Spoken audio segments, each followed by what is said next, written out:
A maior dívida que eu tinha era com uma rede de hotéis em Israel, $400 mil. Primeiro dinheirinho que entrou, comprei uma passagem aérea e fui pra Tel Aviv. Sentei com um cara que me ameaçou de morte e aí ele fez uma coisa que virou meu jogo.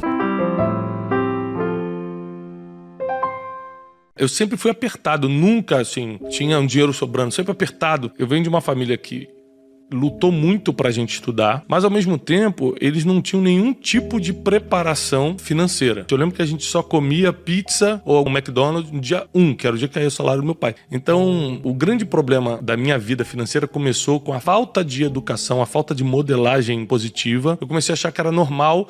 Tô mal, vou ali pedir dinheiro pros outros. As coisas foram piorando quando eu comecei a ir pra rua trabalhar, já adolescente pra jovenzinho, comecei a perceber que a vida era muito difícil, porque eu ganhava R$450 e tinha que viver com aquilo. Uma coisa boa, Bruno, é que eu nunca tive medo de trabalhar e nem medo das oportunidades. Então, eu queria trabalhar com música, eu procurei o melhor estúdio de gravação da época, eu morava no Rio de Janeiro, e falei assim, eu queria trabalhar pra vocês de graça. Eu tinha 15 anos. Então, eu fiquei dos 15 aos 17 trabalhando sem remuneração, enrolando o cabo no estúdio, mas aprendi a operar a mesa de som, a montar as coisas, a tocar instrumentos. Com 17 anos, eu já estava gravando CDs. Você foi pago em conhecimento desse período. Exatamente. Então, com 17, 18 anos, eu comecei a ganhar mais. Só que o dinheiro ia embora no mesmo dia, porque era um modelo muito forte da minha família. Estava repetindo o comportamento dos seus pais. Repetia o comportamento, assim, absurdamente, entendeu? Então, eu comecei a ter dificuldades maiores, mas eu percebi uma coisa nesse tempo, que eu não gostava de trabalhar para ninguém. Quando eu conheci Janine, minha esposa, eu ainda trabalhava com música, só que a vida de música era muito instável. Tinha mês que eu ganhava 3 mil, tinha mês que eu ganhava R$300. E mais do que isso, eu sempre fui um cara ambicioso no sentido de, cara, eu quero ser o melhor ou maior nisso aqui. Aí com 19 para 20 anos eu percebi o seguinte, cara, eu não vou ser o melhor músico, eu não vou ser o melhor técnico de gravação. E segunda coisa, eu admirava muito alguns músicos que eram os melhores do Brasil. Eu lembro que eu fui gravar uma vez os músicos do Djavan como técnico de gravação, né, ali no estúdio. E aí, cara, tava lá os maiores, eram os maiores do Brasil, muito famosos, qualquer músico conhecia. E eu fui vendo os músicos chegando assim, de Fiat Uno toda arrebentada, os caras brigando pra dividir uma pizza. Cara, R$20, 5 de cada um, senão não dá. Eu falei assim, cara, eu não vou ser o maior. E se for,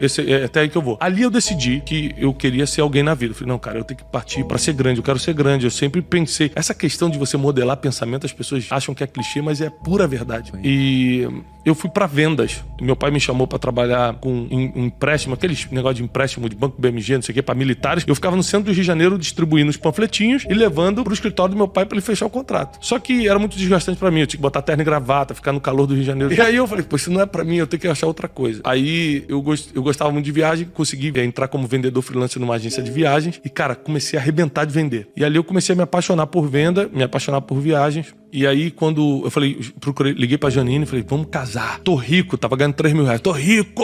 Aí marcamos o casamento. E aí, o que aconteceu? 10 dias antes, cara, eu recebi uma ligação. Eu fui trabalhar normalmente, não deixaram eu entrar na sala e me mandaram embora com uma mão na frente e outra atrás. E eu casei desempregado. Eu lembro da vergonha de casar desempregado. Eu falei, cara, o que meu sogro vai achar de mim? O que as pessoas vão falar de mim? E naquele dia eu percebi que quando eu sou empregado de alguém, meu destino tá na mão dessa pessoa. Naquele dia eu fiz uma declaração, eu nunca mais vou trabalhar pra ninguém. E realmente eu casei 15 de junho, em setembro eu comecei a minha agência de turismo. E isso em 2005. Em 2006 a gente penou muito, a agência não tava dando muito certo, mas eu pagava as contas. 2007 a empresa começou a crescer, começou a prosperar.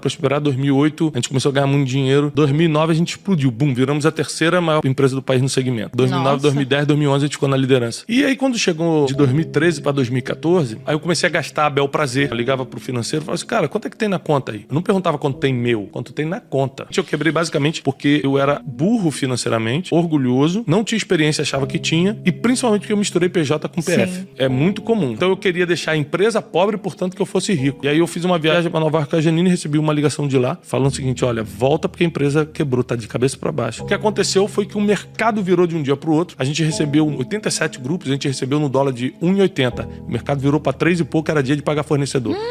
Então, tipo assim, eu tinha 3 milhões de caixa, mas tava devendo 9. Eu quebrei em 2 milhões e meio de dólares. 2 milhões e meio de dólares? 2 milhões e meio de dólares que eu paguei em 9 meses. Vou explicar como. Aí o que aconteceu? Na mesma época que o dólar disparou e a gente ficou devendo 3 vezes mais aos fornecedores, Israel entrou em guerra com a Palestina e fechou as fronteiras. O que aconteceu? Os 87 grupos pediram reembolso. Agora não tinha dinheiro pro fornecedor e não tinha dinheiro pra devolver. Eu falei, cara, não tem como sair da situação. Foi de todos os lados. E aí o que aconteceu? Automaticamente todo mundo saiu de perto de mim. Então eu me vim de um dia pro outro quebrado. quebrado. Aí o que eu fiz? Não tinha mentor. Aí o que eu pensei? Vou limpar meu nome. Todo mundo ligando, processo. Tomamos não sei quantos mil processos que eu tinha que ir. Nos processos eu ia tremendo assim, porque emocionalmente você fica destruído. No meio disso, eu fiz uma besteira. Qual foi a besteira que eu fiz? Eu queimei meu patrimônio de uma semana pra outra, vendendo a 50%, 60% do que valia pra pegar o dinheiro rápido. Então eu tinha apartamento na Barra da Tijuca, tinha meus carros, tinha terrenos. Peguei tudo. Em uma semana eu vendi todo o meu patrimônio com o ideal de vou limpar meu nome. Aqui é o fundo do poço. Aqui eu vou entrar em depressão. Aqui eu vou passar por ameaças. Aqui eu vou tomar decisões sérias na vida. Esse aqui é o fundo do poço. Quando eu quebrei, comecei a ser processado e vendi todo o meu patrimônio, eu fui morar numa casa assim vergonhosa de aluguel. Vergonhosa mesmo, uma entrada assim de uma comunidade. Na época eu só tinha 2 filhos. A gente passou por muita vergonha, muita humilhação. A gente foi muito caluniado. Muita gente inventava a história da gente. Então, normal. O ataque emocional era muito forte. Muita gente que tentou me destruir no nível máximo. Pensa um nível hard assim de destruição. Hoje bate na minha escola e fala assim: rapaz, sempre acreditei em você, cara. Tamo junto. É impressionante, cara. Eu me cerquei de 2, 3 pessoas que me ajudaram muito. É muito importante quando você tá endividado, você ter suporte emocional. Eu fiquei um tempo em estado de choque em casa e eu tive um insight em uma das minhas orações. Eu tive um insight porque tem uma passagem bíblica que Moisés fala assim: não tem mais jeito. E aí Deus fala pra Moisés: o que você tem na mão? Eu tenho um cajado, então usa o cajado. E aí eu falei isso pra Janine, minha esposa. Eu falei: o que a gente tem na mão? Ela falou: Thiago, a única coisa que você tem é o diploma do mestrado. Eu tinha feito, na época que tava no auge lá da empresa, um mestrado nos Estados Unidos em Business e Coaching, mas mestrado na universidade, 1 ano e meio nos Estados Unidos e tal. Eu tinha esse diploma. Você quer saber? Eu vou começar a dar aula disso. Eu sempre falei bem em público, justamente por causa da igreja, que geralmente você tem muito acesso a falar em público. E aí eu montei um curso totalmente quebrado. Tinha 580 amigos no Facebook. Eu falei: curso com o Thiago Brunet. Eu te ensino o que você tem que fazer para não quebrar na vida. Como suportar emocionalmente as pressões. Tudo que eu estava passando eu botei ali. Só o que eu posso realmente oferecer pro cara. Aí eu botava lá embaixo: mestre em coaching pela Florida University e tal. Nunca tinha praticado isso na vida, mas era o diploma que eu tinha. E aí eu comecei a anunciar no Facebook. 12 ou 13 pessoas acreditaram e foram. Foi um diretor de Petrobras.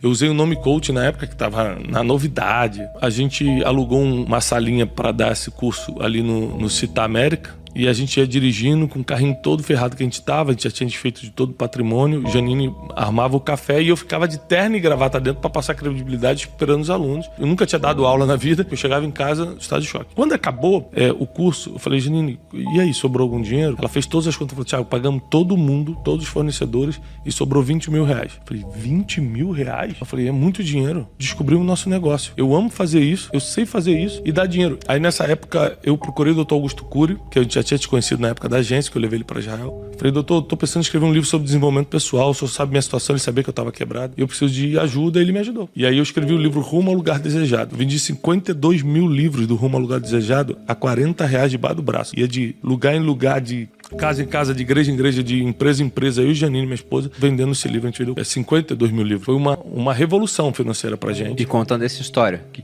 quebrou. Exatamente. E eu falava: tô saindo disso e você ainda tá me ajudando. Comecei a dar palestras em comunidade carente. Porque você ainda tinha dívida nessa época. A maior dívida que eu tinha era com uma rede de hotéis em Israel. Era tipo $400 mil. Era a maior dívida que eu tinha. Eu peguei um avião aqui. O primeiro dinheirinho que entrou, com isso eu comprei uma passageira e fui pra Tel Aviv. Aí sentei com um cara, que hoje é muito meu amigo, mas na época me ameaçou de morte. Ele falava assim: o Mossad vai te acertar de longe, você não vai nem ver. Vai parecer um acidente. Ele me ameaçava assim. Procurei ele e falei o seguinte: cara, olha só. Eu tenho 2 rins, eu só uso um. Você pode continuar me ameaçando. Um vai pro Mossad, o outro vai pro Shin Bet. Nervoso, mas eu não vou ter como te pagar. Não tem como, não existe a possibilidade. E eu vim aqui, eu peguei em Israel, peguei um avião, vim para Israel, vou embora hoje mesmo pro Brasil, só pra te dizer que eu tenho um compromisso contigo, minha palavra tá dada. Ele: mas como é que você vai pagar isso? Eu falei: não tem como pagar, não sei como pagar. E aí ele fez uma coisa que virou meu jogo. Ele falou: então você vai assinar uma confissão de dívida, porque o acordo era de boca, esse dinheiro eu devia de boca. Eu falei: tá bom. Ele pegou uma confissão de dívida e me fez assinar. Aí quando eu assinei, ele pegou a confissão de dívida e falou assim: cara, você veio aqui só pra isso? Eu falei: cara, só pra isso, eu vou voltar pro Ben Gurion agora, que era o aeroporto. Ele rasgou a confissão de dívida e falou: vamos fazer o seguinte, a dívida tá perdoada, mas se um dia você se levantar, a gente vai fazer negócio junto e você vai me pagar isso. Então só nos últimos 2 anos que eu levei grupos pra lá, eu dei mais de 1 milhão pra ele de lucro, fora os 400 que eu já tinha pago. Eu comecei, porque eu tava dando curso, comecei a ser convidado pra fazer palestras. Aí nas palestras eu vendi os livros. Aí tinha dia que eu voltava pra cá e falei assim: Janine, te levantou tantos mil. Ela falou: então é só escalar agora, é só a gente começar a fazer várias vezes com pessoas diferentes. E o Instituto Destiny, que começou nesse dia, nesse curso, hoje ele é avaliado e foi vendido vendido por 126 milhões de reais. Quase 5 anos depois. A gente vendeu uma parte do Instituto só, eu continuo sendo majoritário, mas a gente vendeu uma parte do Instituto. Então, você tem que começar, porque você não sabe da onde vai vir a virada do jogo. E eu sempre fui um cara, procurei todo mundo, muita gente perdoou a dívida, muita gente não perdoou, mas facilitou. Por uns 9 meses, todo o dinheiro que a gente ganhava, eu lembro disso, assim, ó. Eu sempre fui muito bom de ganhar dinheiro. Então eu ia pra rua, aí eu voltava com 50 mil reais naquele mês. Vendi livro, fiz palestra, não sei o quê, a gente pegava 49 mil. Ligava pra credor e falava, ó, tenho 9 mil pra acertar, tenho 5 mil, tenho 40, tenho... E R$1.000 a gente comia e a gente ficou muito tempo comendo miojo. Um dia eu vou até escrever um livro chamado Um Miojo para Dois. Eu passei por situações extremas também. A gente não vamos tocar no dinheiro enquanto a gente não pagar a dívida. A gente levou muito a sério. Então a gente não passeava, não ia no cinema, não comprava nada. Tipo, mas tem R$20 aqui. Chegou uma época que eu lembro que a gente tinha uma gaveta com dinheiro. Ela falou, vamos no cinema. A gente tinha muita bolinha de dinheiro, que era dos cursos. Eu falei, não vamos. É tudo pra dívida. E a gente pagou muito rápido a dívida. E aí, cara, com essa experiência, porque como eu aprendi a dar palestra e fazer curso no pior momento da minha vida, eu aprendi muito rápido. Porque o teu estado emocional acelera muito o aprendizado, né? Então eu virei assim... Você não tem opção. Mestre no assunto muito rápido. Isso foi em 2014, 2015, 2016 eu comecei a construir o nome do Instituto, meu nome. Em 2017 a gente deu a primeira explosão, assim. Foi o meu primeiro vídeo que viralizou. Comecei uma conferência anual, chamada Conferência Destino, e pronto. Aí a gente começou a acontecer, as coisas começaram a melhorar. Primeiro, controle suas emoções, porque quem não governa suas emoções não consegue governar mais nada, inclusive sua vida financeira.